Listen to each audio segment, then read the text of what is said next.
Office سے 4 بجے کے قریب وہ فری ہوا تھا۔ کان سے فون لگائے وہ مصروف سا بات کرتے گاڑی کی طرف بڑھا تھا۔ اس بات سے انجان کہ کوئی اسے فالو کر رہا ہے۔ گاڑی سڑک پر نارمل رفتار سے ڈرائیو کرتے شاپنگ مال کے سامنے رکی تھی۔ سن گلاسز شرٹ میں اٹکائے تھے۔ پیچھا کرنے والا شخص بھی گاڑی سے اترا تھا۔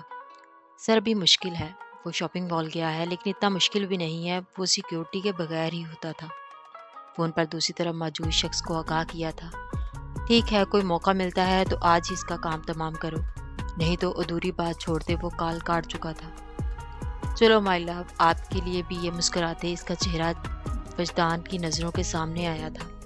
شاپنگ مال میں داخل ہوتے اب اس کے قدم لیڈیز کاؤنٹر کی طرف تھے۔ کافی محنت اور انتہا کوشش کے بعد اس کے لیے کچھ پسند آیا تھا۔ وہ واپس گاڑی میں بیٹھا اب ایک famous cake and bake shop پر گیا تھا جہاں کچھ مزید چیزیں خریدتے اس کا فیورٹ کیک آرڈر دیا تھا۔ شاید سب ٹھیک ہے نا؟ صدف نے مشکوک نظروں سے پوچھا تھا۔ کس بارے میں؟ آپ کے اور وجدان کے درمیان۔ صبح ناشتے کی ٹیبل پر بھی آپ کا رویہ کھینچا سا تھا۔ وہ صوفے پر ان کے قریب بیٹھی تھی۔ آپ کہیں جا رہی تھی؟ بات کو اگنور کیا۔ وہ ہاں، یاد آیا، وانیا ویٹ کر رہی ہوگی، اس کے ساتھ شادی کی شاپنگ کا پلان بنا تھا۔ اچھا، مجھے آ کر آپ سے ضروری بات کرنی ہے، وجدان اور لمس کی شادی کے بارے میں۔ چلو اب رخصتی چاہتا ہوگا، بڑبڑائے تھے۔ اس پر غصہ کسی طور پر بھی کم نہیں ہو رہا تھا جو صبح بھی انہیں ایک دفعہ منانے کی کوشش کر چکا تھا اور اپنے خود ہی سے طے کردہ ولیمے کے بارے میں بھی آگاہ کر چکا تھا۔ آپ دونوں کہاں جا رہے ہیں؟ مجھے چھوڑ کر لمس نے انہیں لانچ سے باہر نکلتے دیکھا تو پوچھا۔ شاپنگ پر، وانیا نے جواب دیا۔ مجھے چھوڑ کر؟ مجھے بھی جانا ہے ماما، تم یونیورسٹی سے تھک کر آئی ہو بیٹا، تم پھر چلنا، ہم لیٹ ہوں گے۔ کافی زیادہ شاپنگ کرنی ہے، صدف نے پچکارا تھا۔ نہیں ماما، مجھے جانا ہے، وجدان مجھے کہیں نہیں جانے دیتے، اب آپ بھی مجھے نہیں کہیں لے کر جا رہی۔ اچھا ٹھیک ہے، چلو بے ناراض نہ ہو۔ تھینک یو ماما۔ اور رکے وہ ویسے ہی منہ اٹھا کر جا رہی تھی کہ روم کی طرف بھاگی تھی۔ اب کیا ہوا اسے؟ وانیا نے تعجب سے دیکھا جب وہ ہانپتی اپنی شال لے کر نکلی تھی۔ چلے شکر ہے یاد آ گیا، وجدان کی وارننگ یاد آئی تھی۔ ڈرائیور کے ساتھ ان کا رخ اب شاپنگ مال کی طرف تھا۔ وانیا کی شادی کی شاپنگ کے بعد لمس کے لیے بھی وہ کچھ ہیوی ڈریسز دیکھ رہی تھی۔ ماما آپ لوگ دیکھیں، میں وہ سامنے شاپ سے کچھ دیکھ لوں۔ وانیا بولتے گارمنٹس کی شاپ سے گفٹ شاپ کی طرف گئی تھی۔ ارادہ لمس کے لیے کچھ چیزیں خریدنے کا تھا۔ لمس یہ دیکھو، تم بھی پسند کر لو کوئی ڈریس، ہیوی ڈریس دکھاتے صدف نے اس سے بھی رائے لی تھی۔ آپ سلیکٹ کر دینا ماما، مجھے نہیں اندازہ، وہ پیار سے بولے۔ صدف مسکراتے خود ہی اس کے لیے سلیکٹ کرنے لگی تھی۔ کیا ہوا ہے؟ گاڑی رکتے دیکھا غصے سے پوچھا تھا۔ ملک صاحب لگتا ہے کچھ پرابلم ہو گئی ہے۔ ڈرائیور ملک کے بگڑے تیوروں سے خوفزدہ ہوتے فوری بولا تھا۔ میں چیک کرتا ہوں، وہ اترا تھا۔ انجن کافی گرم ہو گیا ہے ملک صاحب، میں پانی کی بوتل قریب سے لے کر آیا، گاڑی کے شیشے سے اندر جھانکتے بتایا تھا جب ملک سگار کا دھواں اڑانے میں مصروف تھا۔ نظر یک دم بٹکی تھی۔ شیشہ نیچے کیا تھا تو فورڈ کورٹ کی تیز روشنی میں وہ چہرہ غور کر رہا تھا۔ وہ سامنے آئس کریم پارلر کی طرف بڑھی تھی۔ بلا شبہ وہ وہی تھی، وہ کیسے بھول سکتا تھا؟ وہ پہچان چکا تھا اس عورت کو، لیکن اس کے ساتھ موجودہ 2 لڑکیوں میں سے ایک لڑکی پر نظر پڑتے وہ شدید حیرانگی کی کیفیت میں تھا۔ ہاں وہ خوبصورت لڑکی تھی، اس کی چند دن پہلے تصویر دیکھی تھی۔ وجدان شاہ کی بیوی؟ ایک پرسوچ خباثت بڑی مسکراہٹ اچھالے تھی اور ماجرا سمجھنے کی کوشش میں تھا۔ گاڑی گیراج میں کھڑی کی اور اس کے لیے کی ہوئی شاپنگ گاڑی میں رہنے دی، لیکن گھر سناٹے کی زد میں تھا۔ ایک طائرانہ نظر لانچ میں ڈالتے وہ اپنے روم میں چلا گیا۔ وجدان فریش ہو کر نیچے آیا تو احمد شاہ لانچ میں بیٹھے تھے۔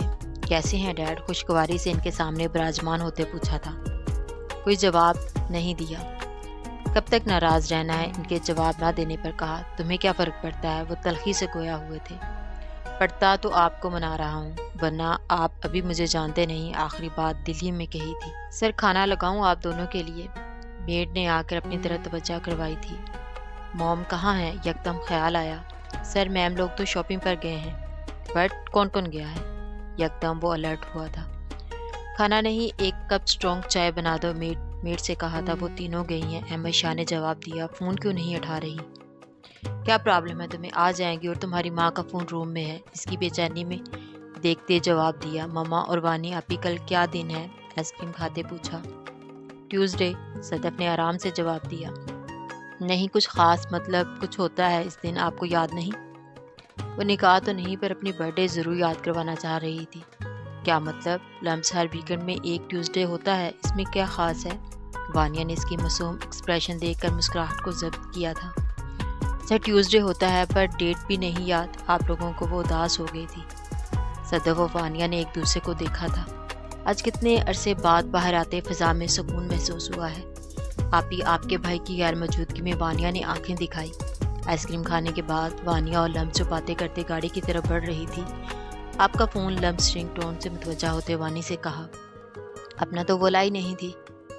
بھائی کی کال ہے، جگمگاتے دیکھ کر ریسیو کیا۔ جی بھائی، کہاں ہو تم لوگ؟ وجدان نے بے سکونی کی حالت میں پوچھا۔ گھر واپس آ رہے ہیں، کہیں رکنے کی ضرورت نہیں، جلدی گھر ہی واپس آؤ۔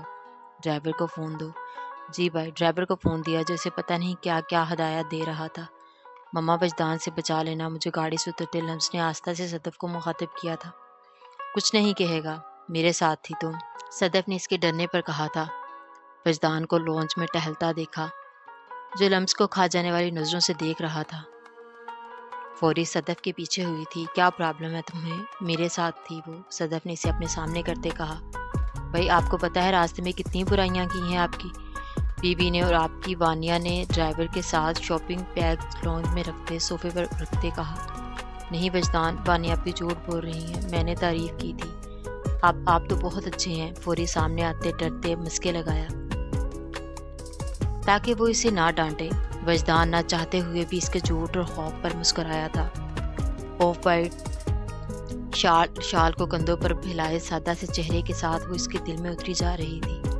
ماما خیال رکھا کریں یار، آپ لوگ اکیلی گئی تھی، گارڈ بھی نہیں تھا ساتھ، میرا ویٹ کر لیتے، میں ساتھ چلتا، پریشان تھا ابھی ملک کی طرف سے۔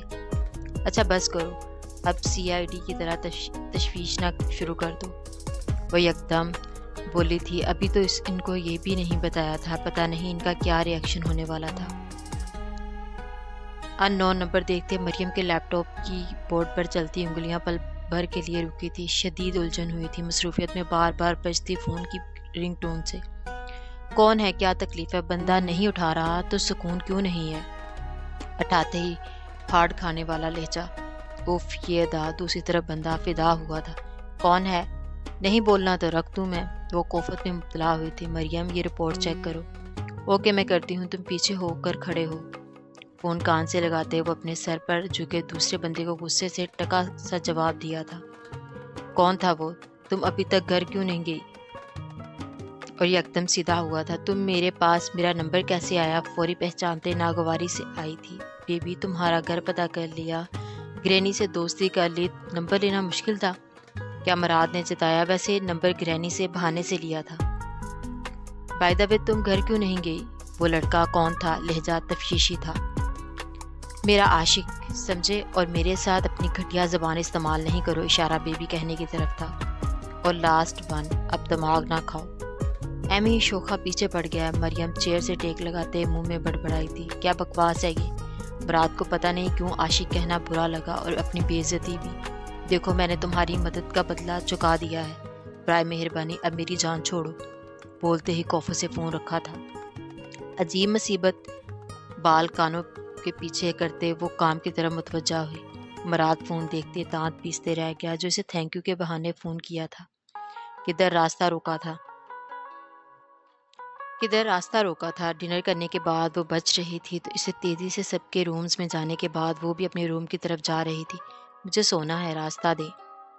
نظریں جھکائے کہا، فون کہا تھا تمہارا؟ سمجھ نہیں آتی میری باتوں کی، یہاں کچھ جلدی فٹ کیوں نہیں ہوتا؟ کن پٹیوں پر 2 انگلیاں رکھتے کہا۔ آپ نے کہا تھا مجھے ڈانٹیں گے نہیں۔ وجدان، کس نے کہا اور کب کہا جی؟ مسکراہٹ ضبط کرتے اسے کھینچا تھا اپنی طرف۔ اتنی پیاری کیوں ہے؟ اس کے کان میں سرگوشی کرتے اس کی بے داغ پیشانی پر لب رکھے تھے۔ ابھی وہ مزید کچھ کرتا اس کے چہرے کی طرف جھکتے دیکھا تھا۔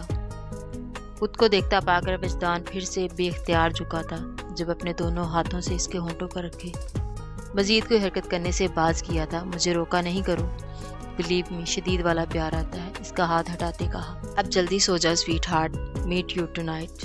اسے بولتے وہ چلا گیا تھا۔ لمس بھی فوری روم کی طرف بڑھی تھی اور اس بار لوک کرنا نہیں بھولی تھی۔ روم کو ستائشی نظروں سے دیکھا، وہ پہلی بار کچھ دل سے کر رہا تھا۔ ایک خوبصورت مسکراہٹ ہونٹوں پر رقص کی تھی، کالی آنکھیں چمکی تھی۔ اب اس کا رخ اس کے روم کی طرف تھا۔ دوبارہ لوک گھمایا بٹ نو رسپانس۔ لوکڈ، حفاظتی تدابیر، نوٹ بیڈ ڈارلنگ۔ وہ زیر لب مسکراتے دوبارہ اپنے روم کی طرف بڑھا تھا۔ سائڈ ٹیبل کی ڈرا الٹتے پلٹتے چابی لیتے وہ دوبارہ باہر گیا۔ کلک کی آواز سے نوب گھمائی، وہ روم میں داخل ہوا۔ ہلکی سی لیمپ کی پیلی روشنی، اس کی خوشبو اسے حصار میں جکڑا تھا۔ گھٹنوں کے بل اس کے بیڈ پر جھکا تھا، جو کمفرٹر سینے تک اوڑھے سائڈ لیے مزے سے سو رہی تھی۔ وہ پاگل تھا جس نے اتنی تیاری کی تھی۔ ایک ہاتھ سر کے نیچے جبکہ دوسرا بیڈ پر سیدھا دراز تھا۔ سفید بے داغ کلائیاں اور ہاتھوں کی لمبی انگلیاں گلابی تھی۔ وہ مجبور کرتی تھی کہ وہ اس پر دل و جان سے فدا ہو جائے۔ اس کا وجود جس پر صرف وہ اپنا حق سمجھتا تھا، اپنی ساری سوچوں پر ابھی فی الحال لعنت بیچی تھی۔ گھڑی پر نظر ڈالی جہاں 12 بجنے میں صرف 5 منٹ تھے۔ اسے جھٹکے سے سیدھا کر دیا، اپنی مضبوط بازو میں بھرا تھا جو بے خبر تھی، باہوں میں بھرے۔ وہ اس کے روم سے نکلتے اوپر سیڑھیاں عبور کرتے اپنے روم کی طرف بڑھ رہا تھا۔ اندر لاتے پاؤں سے دروازہ بند کیا، اسے جھٹکے سے اپنے برابر نیچے اتارا اور اس کی کمر جکڑی ورنہ وہ شدید بری طرح نیچے گرتی۔ لمس نیند میں کسمسات تھی اور اپنے وزن پر کھڑا ہونے سے ویک اپ لمس، اس کے کان میں جھکتے کہا تھا، سونے دیں، آپ میرے خواب میں بھی آ گئے۔ وہ اس کی شرٹ جگڑے نیند میں ڈوبی آواز سے بولی تھی۔